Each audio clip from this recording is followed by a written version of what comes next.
É possível combinar a neurociência com o evangelho numa pregação? Bom, já de antemão eu já te digo que sim, é possível e eu vou provar para você aqui hoje. Inclusive eu vou trazer para você uma palavra baseada no livro de Mateus, onde iremos mostrar que é possível sim e tem tudo a ver uma coisa com a outra. Bom, se você quiser saber, então já capricha nesse like aí. Se você não é inscrito, se inscreva no canal, fortalece aí com o sininho ativado para você receber todas as nossas palavras, pregações que a gente vai postar aqui nos próximos dias. Canal novo, né, galera? Então a gente precisa de você neste momento. Vamos lá?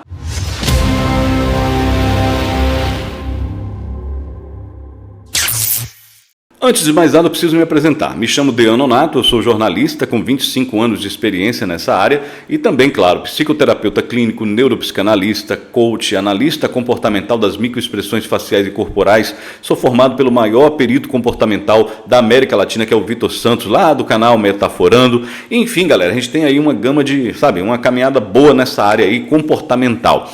Também trabalhamos com essa área também do Evangelho de Nosso Senhor Jesus Cristo como palestrante, como pregador do Evangelho e por aí vai. Então a gente tem uma pequena bagagenzinha para ajudar você nessa questão aí. Pois bem, antes de mais nada a gente precisa explicar um pouquinho o que quer dizer essa palavra neurociência. Talvez você já deva ter ouvido ela por aí, mas você ainda não descobriu o que significa. Então essa neurociência, essa palavra surgiu um tempo atrás aí, mais de 100 anos, quando começaram a estudar aí o sistema nervoso. O sistema nervoso formado pelo cérebro, porque tudo começa por aqui, pelo cérebro, que está no seu corpo aqui, começou aqui, mais precisamente na sua mente. Então, a neurociência é a junção de neuro com ciência. Neuro, que quer dizer essa parte física, né? Que é essa questão neural aqui, no caso, e ciência, que quer dizer essa questão mental. Então, são duas coisas diferentes. Então, quando se trata de sistema nervoso, é algo que é criado pelo cérebro, é o sistema nervoso central, é aquilo que são caminhos neurais, são estradas neurais que começam no cérebro e vai parar no seu corpo,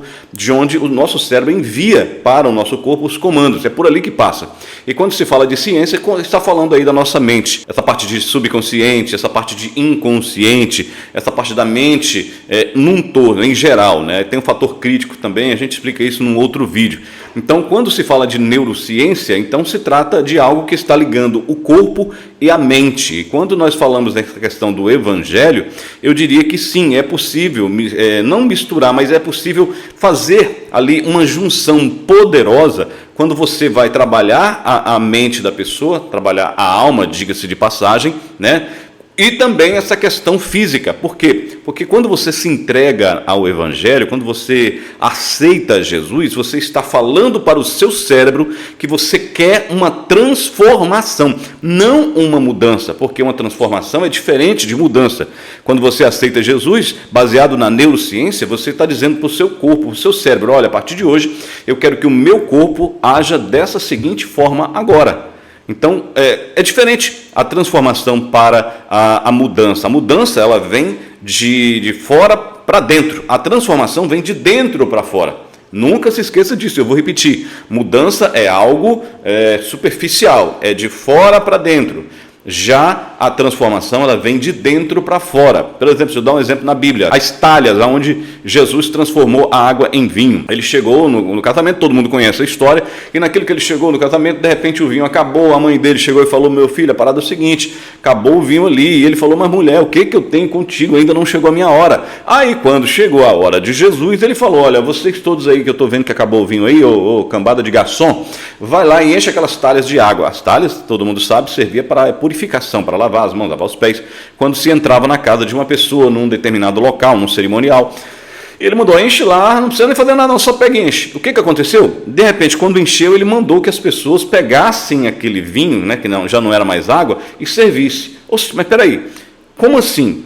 Botou água e saiu vinho. Ou seja, o que nós aprendemos aqui? A transformação veio de dentro para fora, no momento em que estava sendo cheias. Ou seja, para você obter uma transformação por completo, você precisa então aí de se encher-se do Espírito Santo, se encher-se da palavra do Senhor. Então, essa é o conceito, ou esse é o conceito real do que diz respeito à questão de transformação, que é muito diferente de mudança, entendeu? Então, assim, é muita coisa que você poderia estar comparando aqui no que diz respeito à mudança em relação à transformação. Tanto, quando você aceita Jesus, automaticamente você está dizendo para o seu cérebro, eu quero que você externaliza no meu corpo tudo aquilo que o Senhor Jesus representa na minha vida, tudo aquilo que eu quero que o Senhor Jesus faça na minha vida, que é transformação de vida, que é mudança de rumo ali, 360 graus, conversão total. Então é disso que eu estou falando quando se trata dessa questão da neurociência, bem como ao Evangelho, porque o Evangelho ele é transformador, é o poder de Deus, todo mundo sabe disso. Já esse poder de Deus, ele não age se a pessoa não ter uma disponibilidade mental e neural. O que é mental e neural? Mental é quando a gente fala que tudo que está no seu corpo começou na sua mente. Isso é uma pura verdade. Uma tatuagem, uma doença, uma dor, seja lá o que for, está no seu corpo hoje, uma situação ruim, começou na sua mente. Agora, quando a gente chega nessa questão neural, como eu falei no início do vídeo, se trata de o quê? Se trata de caminhos neurais que fazem com que o seu cérebro comece a emitir energia e estímulos para o seu corpo agir da forma que agora está na sua mente. Então, a gente inclusive tem até um curso secular, que a gente explica sobre a neuróbica. A gente fala sobre a neuróbica. A neuróbica ensina você a criar novas redes neurais, novos caminhos neurais. É por esses caminhos que os neurônios transitam todas as energias recebidas, todas as informações convertidas em energia no momento da sinapse. A sinapse é a troca de energia entre um neurônio e outro. Outro dia a gente explica melhor como é que funciona essa questão. Então, quando se fala em neural, é caminhos neurais, estradas neurais por onde passam essas informações para fazer e proporcionar uma transformação na vida de uma pessoa. Então, quando se fala de neuro, se fala da gente criar novas oportunidades de fazer com que essa energia da transformação do aceitar Jesus comece a penetrar no nosso corpo, começa a viajar no nosso corpo. É por isso que quando a pessoa aceita Jesus de coração, o que acontece? A pessoa vai largando as drogas, vai largando os vícios, vai acabando com toda aquela bebedice que ele tinha, aquela vida que ele tinha, vida maligna que ele tinha, totalmente diferenciada. Então vai agora para uma vida totalmente modificada por meio do poder do Evangelho. Por meio de quê? Por meio das redes neurais, que são agora criadas novas redes neurais, utilizando aquelas que já existiam para passar as informações. De que informações são essas? As informações são: a partir de hoje aceitei Jesus, a partir de hoje eu simplesmente não tenho mais aquela velha vida. A partir de agora a minha vida é dedicada ao Senhor, dedicada a fazer a obra do Senhor, dedicada a fazer aquilo que o Senhor quer, dedicada a ter uma liberdade das mãos que eu tinha, que era o cão, o diabo, o demônio, que hoje eu não tenho mais. Hoje eu estou livre, baseado naquilo que o Senhor Jesus fez na cruz do Calvário. Quando você começa a pensar assim, no ato de aceitar Jesus, automaticamente começam a criar novas redes neurais, e essas redes neurais começam a emitir para o seu corpo os estímulos diferenciados, os estímulos que outrora não existiam. É por isso que o seu corpo tem abstinência, que dá vontade de você voltar a pecar. É por isso que o seu corpo tem abstinência, que dá vontade de você utilizar novamente aquele entorpecente. É porque o seu corpo está acostumado com aquele novo estímulo, com aquela aquela antiga toxina, melhor dizendo, né? Com aquele antigo estímulo, que era outrora, quando você estava no mundo, era liberado por meio do seu cérebro, jogado no seu corpo, e quando você agora, de uma hora para outra, aceita Jesus, começa a emitir novos estímulos, começa a emitir novas redes neurais, começa a emitir novas informações para o seu corpo não vai aguentar se você ir na pancada da lata. Então, ao aceitar a Jesus, por que é bom o discipulado? O discipulado vai servir para fazer com que essas redes neurais se modifiquem, ou comecem a ser limpas, né? Tem uma estrada, né? Inclusive eu vi até um vídeo agora aqui na minha cidade, do novo prefeito, que já mandou máquinas para tudo quanto é lugar da cidade, para fazer a limpeza por completa da cidade. Então parece que o cara tem essa noção. Inclusive até lá no balneário, lá na praia, tá lá, acho que eu vi, se não me engano, eu vi umas 20 máquinas, onde vai fazer a limpeza por completo do balneário, vai deixar limpinho, porque tem agora, o carnaval agora, tal, aquela coisa toda. Então, é disso que eu estou falando. Então, quando você aceita Jesus, o discipulado, que é aquele período em que você vai estudar a palavra de Deus, aprender a estudar a palavra de Deus, vai servir para quê? Vai servir para que você comece a criar essas redes neurais e limpar as que já existem, para que as novas informações irão chegando, e ao chegar, o que vai acontecer? Você vai ser uma nova pessoa, meu amigo. Tu vai ter uma nova vida. Por isso que a Bíblia é clara quando diz que quando nós temos o poder do Evangelho agindo na nossa vida, a nossa vida se transforma. Então, esse é o conceito de transformação e com que eu disse aqui no início do vídeo, da neurociência com o Evangelho. O Evangelho já é o poder de Deus, já está pronto aqui, já está pronto para você se transformar. E aí você precisa então da neurociência para fazer esse trabalho no seu hardware, na sua caixa cefálica, para que isso aqui comece a fluir direitinho, no corpo da pessoa. Então, Deão, o que é que representa isso aí tudo na espiritualidade? Eu vou te falar, eu estou até suando aqui.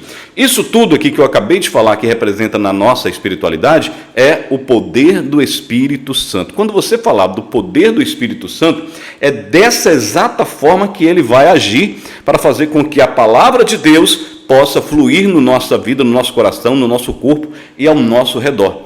Entendeu? Nada mais, nada menos é a ligação entre a mente, o cérebro e, é claro, com o toque do Evangelho, com o poder do Evangelho. Então, isso tudo representa o que, Dean? Então, essa questão de neural aí e tal. Então, é o poder do Espírito Santo, o poder do convencimento do Espírito de Deus, o poder em que o Espírito Santo proporciona na conversão, no convencimento, no poder de falar assim, a partir de agora a vida mudou, não quero mais esse tipo de vida e acabou. É ele que proporciona isso na nossa vida por meio de todo esse processo científico que eu acabei de falar para você. Pois bem, como prometido, agora vamos para a palavra, que eu falei que eu ia trazer, baseado no livro de Mateus. Está aqui a Bíblia na minha mão, pegue a sua Bíblia onde você estiver, capítulo 14 de Mateus, tá bom? Capítulo 14 de Mateus, a partir do versículo 22, está escrito o seguinte: logo a seguir compeliu Jesus aos discípulos a embarcar e passar para adiante dele para o outro lado do lago, enquanto ele despedia as multidões.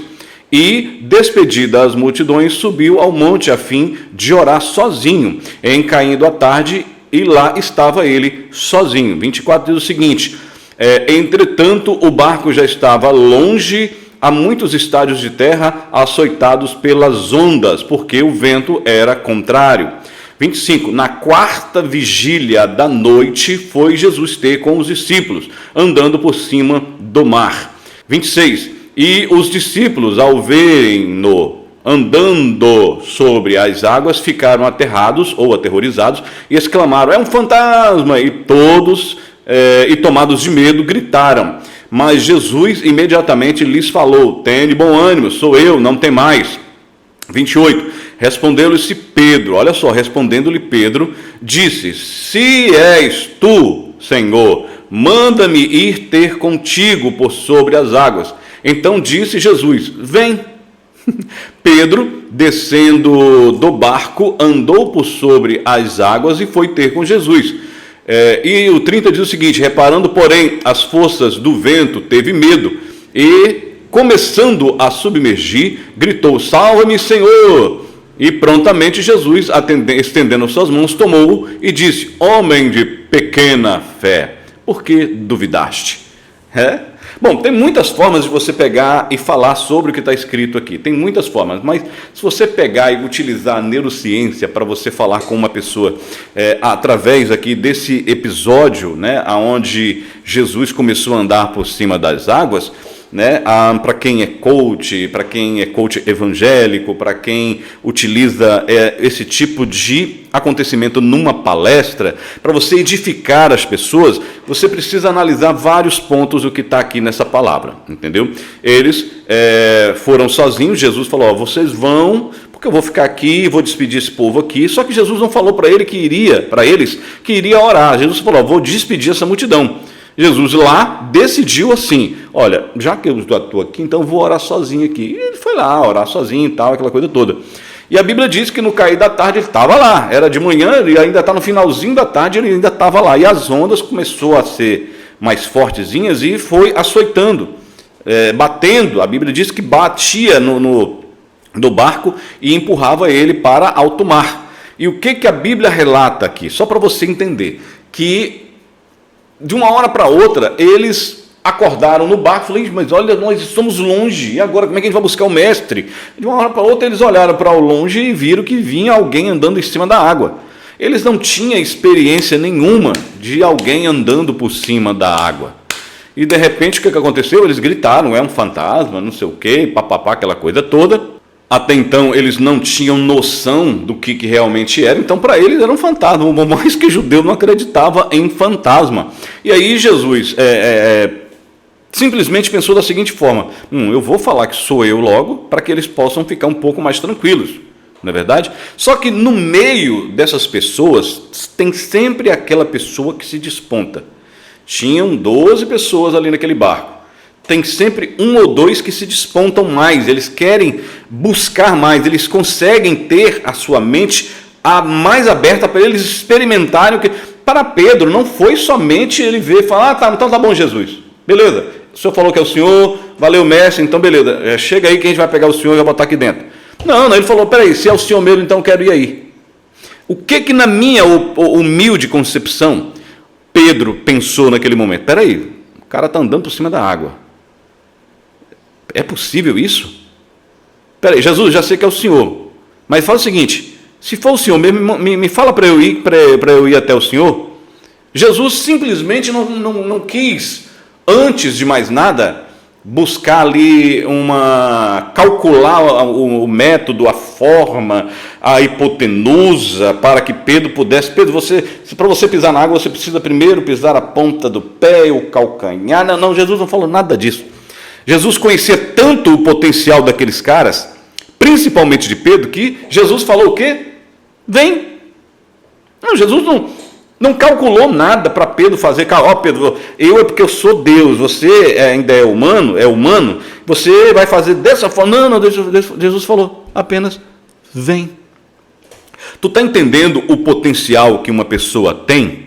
Tu está entendendo o tamanho do potencial que aqueles caras tinham e não sabiam? Você está entendendo? Jesus simplesmente falou para Pedro, vem. Pedro foi, botou o pé, pisou, acabou indo. Só que o problema é que quando ele chegou no meio e tinha ondas altas que estavam começando a subir, a tampar ele e tal, aquela coisa toda, ele começou a ter medo. Esse é o único problema que atrasa a vida de todos vocês que estão me vendo neste momento, o medo. Esse é o pior problema que pode atrapalhar, que pode influenciar no avançar de uma pessoa, que pode influenciar no sucesso de uma pessoa, que pode influenciar na vida de uma pessoa, no que diz respeito a uma pessoa ter uma vida diferenciada, a uma pessoa buscar novos horizontes, a uma pessoa buscar novas experiências. É o medo. Pedro estava tendo uma nova experiência, era um marco na vida dele, e de uma hora para outra ele começou a afundar, entendeu o mistério? Conectou com o medo, ele começou a afundar. Mas vamos relacionar aqui o que porventura Pedro estava com medo ali. Então eu me coloquei ali por mais que Jesus estava lá, por mais que nós já sabemos o que Jesus poderia e é capaz de fazer, estando no meio daquelas águas ali, eu poderia estar pensando o seguinte, aquele monte de água por cima, assim, subindo, as ondas, aquela coisa toda, o vento soprando. E aí, na minha humilde concepção, eu acho que Pedro pensou assim, caramba, assim daqui que eu chegar lá, eu precisava correr, mas se eu for correr, eu posso pisar em alguma coisa em falso aqui, e eu vou afundar. E aí, só nessa conexão neural com o sentimento medo, ele começou a afundar, porque começou a tirar aquilo que fortalecia os passos de Pedro, que era a conexão com Jesus, a conexão com o nosso Senhor, que era a única estrada, o único caminho é era Pedro estar focado em Jesus. Só que Pedro começou a fazer assim: meu Deus, o que é que eu estou fazendo aqui, meu pai? O que é que eu estou fazendo aqui? Pronto, foi a conta e suficiente para ele afundar. Você está entendendo o mistério da coisa?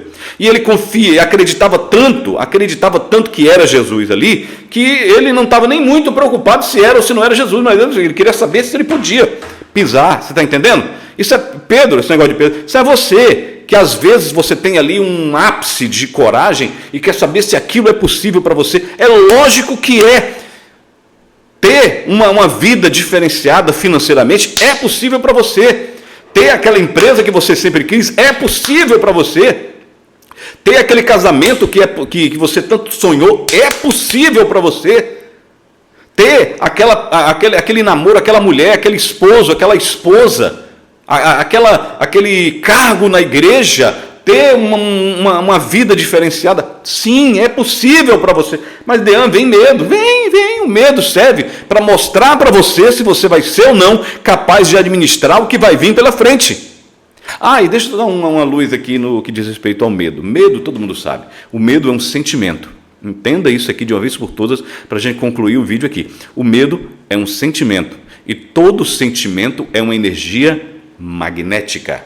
Tudo aquilo que você está sentindo medo, você está atraindo para você. Então eu acho que o próprio Pedro, ali andando por cima da água também, ele estava com medo principalmente de afundar. E aí ele atraiu, magnetizou aquela possibilidade, e aí aconteceu o quê? Ele começou a afundar. Então tudo o que é sentimento é uma energia magnética. O pensamento é uma energia elétrica. O sentimento é uma energia magnética. Então, tudo aquilo que você sente, você está atraindo. Por isso que Jesus mandou ensinar o amor, viver o amor, porque o amor ele é um sentimento. Ele é um dos mais potentes em emanação de energia do que existe até hoje. Ele é um dos mais potentes, acima de 700 Hz, que é a unidade de medida do sentimento e do pensamento, acima de 700 Hz. 500 e pouco, 600, acima ali desses hertz aí que eu acabei de falar. Por isso que Jesus, por quê? Porque quando você sente alguma coisa, você está atraindo, filho. Entendeu? Então, a partir de hoje, quando Jesus falar para você, vem, você pisa e vai. Se der, você sapateia em cima desse mar. Quando Jesus andou por cima da água naquele dia, ele estava falando para os discípulos: ei, cambada de homens de pouca fé. Está vendo aqui? Eu estou por cima do mar. Mar quer dizer inquietação. Mar quer dizer o mar da inquietação, da destruição. O mar que quer dizer a sua vida atribulada. Enfim, Jesus está falando: olha só, eu estou andando por cima de tudo que é tribulação na sua vida. Eu estou andando por cima de tudo. Você também pode ser, você também pode fazer, você também pode exercer. E acabou. Jesus não vai calcular nada para você fazer, ele só vai falar: vem, se joga e pronto. Então, galera, é isso. Foi o que eu acabei de dizer para você. Foi uma mensagem do Evangelho de Mateus, de Jesus Cristo de Nazaré, trazendo para você um pouco de neurociência. Eu provoquei na sua mente, eu provoquei no seu coração aquilo que você não estava esperando, que é o quê? Quer falar para você que você é capaz de tudo, principalmente fazer aquilo que Jesus fez, e muito mais. Muito mais. Então, preste bastante atenção que é possível você trazer para a mente das pessoas uma transformação por completo por meio da neurociência em conformidade, em conjunto com o Evangelho de Jesus Cristo. Se você gostou, te peço, segue aí para não perder mais nada do nosso conteúdo, ativa o sininho de notificação e coloca aqui nos comentários se você gostou, o que você achou dessa conjunção, dessa conformidade entre neurociência e o Evangelho do nosso Senhor e Salvador Jesus Cristo. Coloca aqui que eu vou ler todos os comentários. E o seu like? Seu like é importantíssimo para que esse vídeo possa chegar ao maior número de pessoas possíveis e necessárias em qualquer lugar deste mundo. Eu tenho certeza que essa palavra mudou ou transformou a sua mente, poderá transformar outras mentes e outros corações por todo esse nosso Brasil. Tamo junto, sempre, e até o próximo vídeo.